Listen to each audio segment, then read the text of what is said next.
इसमें देखिए reference to हम लोग परचेज रिक्विजिशन कर लिए, रेफरेंस टू आउटलाइन एग्रीमेंट अब करना है। रेफरेंस टू आउटलाइन एग्रीमेंट मतलब क्या होता है, इसमें दो तरह का काम होता है, एक शेड्यूलिंग एग्रीमेंट हम लोग करते हैं, दूसरा जो है कॉन्ट्रैक्ट करते हैं। बट कॉन्ट्रैक्ट और शेड्यूलिंग के लिए भी अलग अलग जो ट्रांजैक्शन कोड होता है, तो हम लोग यहाँ पे आउटलाइन एग्रीमेंट में स्पेशली कॉन्ट्रैक्ट करके देखते हैं। स्लैश एन करके बाहर निकलिए, ME31 करिए। ME31 में जाके यहाँ पर एक वेंडर का नाम बताइए। देखिए यहाँ पर जो एग्रीमेंट टाइप है ये बहुत इंपॉर्टेंट चीज़ है। यहाँ पे MKW के आपका कॉन्ट्रैक्ट का होता है, LP और LPA जो आपका शेड्यूलिंग एग्रीमेंट का होता है। तो हम लोग यहाँ पे कॉन्ट्रैक्ट करते हैं, मान लीजिए MK या WK में कोई भी एक ले सकते हैं, एंटर मारिए।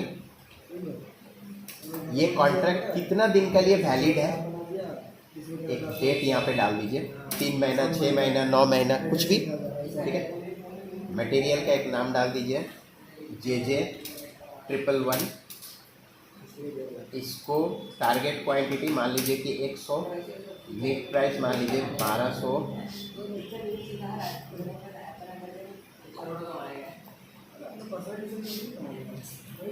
ये वो टोल कर देना है। देखिए यहाँ पर देखिए quantity contract created under the number 3491। इस नंबर को यहाँ से कॉपी करिए, स्लैश एन बाहर निकलिए, अगेन ME41 में चल जाइए। यहाँ पर कोटेशन डेडलाइन डालने के बाद में रेफरेंस टू आउटलाइन एग्रीमेंट, जो रेफरेंस था 3491 उसको डाल दिया। अगेन कॉल नंबर मान लीजिए 547 है। देखिए इसका प्रोसेस डिफरेंट, लेआउट भी डिफरेंट है। इसको line item select, add plus details. यहाँ पे डिलीवरी डेट दिया नहीं हुआ है, आपको यहाँ पे डिलीवरी डेट डालना है। इसके बाद में यहाँ पर देखिए वेंडर भी है, मटेरियल भी है। इसको हम लोग F7 प्रेस करते हैं। देखिए ये ऑलरेडी CHOU, ये जो वेंडर ऑलरेडी है इसको जस्ट हम लोग Ctrl+S कर देते हैं, ताकि इसका जो वेंडर कोड है वो आपका जनरेट हो सके। वेंडर कोड जनरेट होने का मतलब ये है कि इसके साथ में तो हम कॉन्ट्रैक्ट किए ही हैं। अब CHOW के नाम से कुछ भी नहीं होने वाला है, CHOW का वेंडर कोड का अगेंस्ट में सारा कुछ ट्रांजैक्शन सबका होगा, ठीक है। दूसरा और वेंडर्स का यहाँ पे ज़रूरत नहीं है, तो 49 इसमें आपका होता नहीं है, डायरेक्ट ME21 मिगोमिरो F1053, ठीक है। ये एक स्टेप चल गया। अब जो है अगेन ME41 में जाइए। अब तक जो है हम लोग परचेजिंग का प्रोसेसेस किए। ये RFQ क्या है, परचेजिंग का एक प्रोसेस है। तो परचेजिंग का प्रोसेस हम लोग किए, तो इसमें RFQ टाइप को क्या लेके किए, AN लेके किए। इसको मेन्यू ओपन करिए। देखिए AN जो है RFQ है। इसमें एक मेन्यू और है, AB।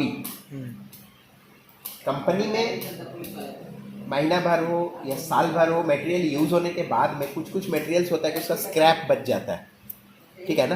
तो स्क्रैप को फेंकता तो नहीं है, स्क्रैप को जो है वो बेचता है कंपनी। बस यहाँ पे इसी 41 में जो है बिड भी होता है, ऑक्शन जो माल का होता है कंपनी का, वो आपका ME41 में ही होता है। तो उसका एग्रीमेंट टाइप हम लोग AB लेते हैं, ठीक है। AB लेके डायरेक्ट एंटर। इसमें भी कलेक्टिव RFQ डाल दीजिए, मान लीजिए कि 854।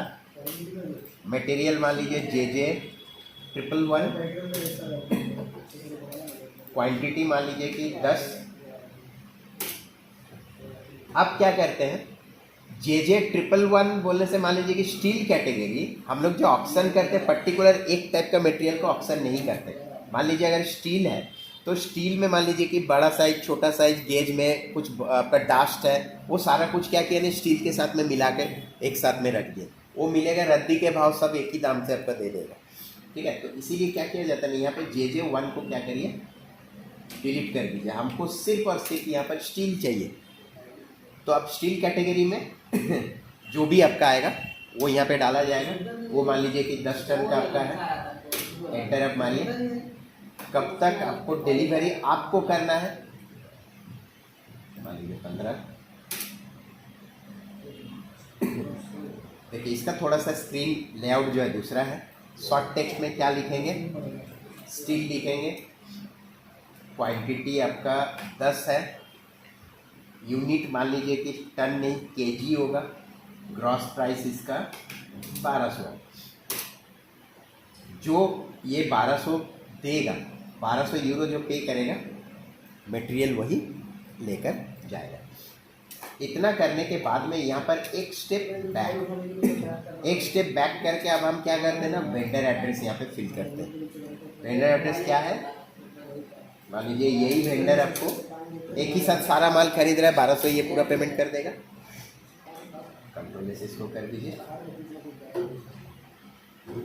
ये आपका क्या हो गया, for GP beat, request for GP beat created under, मतलब ये जो बीट कोड होगा, जो लोग परचेज आपको करना चाह रहे हैं वो लोग का भी तो डिटेल्स इसमें होना चाहिए ना सिस्टम में।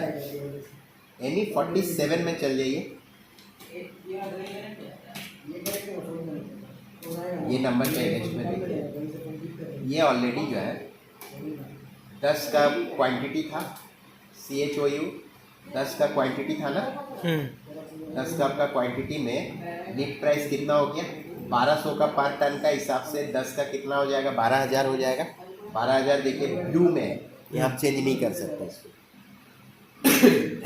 मतलब ये वेंडर आपका टोटल कैलकुलेट करके 12,000 रुपया वो दे रहा है।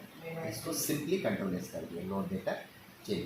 बीड इतना ही दूर तक में आपका इसका काम होता है, समझ में। तो ये आपका जो टोटल RFQ का जो प्रोसेस था, हम लोग 3 कैटेगरी में इसको किए। अब रहा सवाल, आप मेरे से ये नहीं पूछे कि ये जो तीनों प्रोसेस हम ME 41 में किए, ये तीनों प्रोसेस कौन सा सिचुएशन में लगेगा खास तौर पे। हाँ, ये तीनों, एक तो मैनुअल में हम लोग किए, एक रेफरेंस टू परचेज रिक्विजिशन में किए, दूसरा आपका रेफरेंस टू आउटलाइन एग्रीमेंट किए। तो ये 3 प्रोसेस का रिक्वायरमेंट कौन सा सिचुएशन में, इसके बाहर में और कुछ प्रोसेस नहीं होता है RFQ में। हम लोग करते हैं, मान लीजिए कोई छोटा सा कंपनी है, आप स्टोर कीपर है, आप कंपनी में है और छोटा सा कंपनी का आप ही इंचार्ज है, स्टोर में क्या माल खत्म हो रहा है, क्या आ रहा है, क्या परचेस करना होगा, कितना माल निकल गया, ये सारा हिसाब किताब आप ही पे, आप ही ऑल इन वन है। जब मटेरियल ख़त्म होगा तो आप सिर्फ एक बॉस को मेल करिएगा, वो आपको मेल के ही थ्रू बोलेगा या गो अहेड प्रोसीड। तो आप अपने ये में क्या करिएगा ना, उस मेल का रेफरेंस में कोई विदाउट एनी नंबर रेंज कोई रेफरेंस का अगेंस्ट में आया नहीं। कहाँ पे थे हम जब? हाँ, तो इसमें आपका ऊपर से आपको बोला गया कि ठीक है आप अपना प्रोसेस कैरी ऑन करो। तब हम क्या किए ना, मैनुअल जो है स्टोर कीपर अपना आगे बढ़ा, काम किया। इसमें आपका होता क्या है कि आप अपना जो है प्रोसेस मतलब ये किए आगे का, तो ये मैनुअल प्रोसेस उस केस में है जहाँ पे कि स्टोर कीपर या फिर जो इंचार्ज है वो ऑल इन वन है, वो खुद सोल डिसीजन ले सकता है।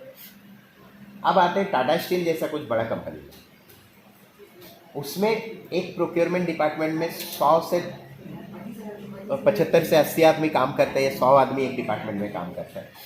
तो यहाँ पर कोई मटेरियल अगर ख़त्म हो जाता है तो स्टोर से वो मैसेज कहाँ चल जाता है, जो हेड होता है, ठीक है, परचेजिंग का जो हेड होता है, वो आगे का प्रोसेस करने का जब परमिशन देता है, परमिशन किसके थ्रू देता है, परचेज रिक्विजिशन के थ्रू देता है, ताकि आप उसको ये ना सवाल कर पाए कि तुम ये जो इतना प्रोसेस किया किसका बोलने से तुम किया, ठीक है।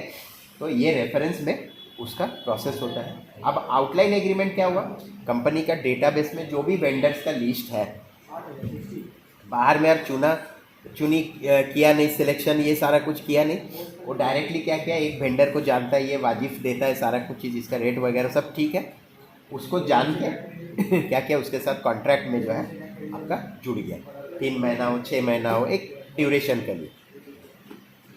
तो ये तीनों प्रोसेस का काम जो है आपका अलग अलग पर्पस के लिए अलग अलग अलग सिचुएशन में यूज होता है। क्लियर? हाँ इसका यहाँ पे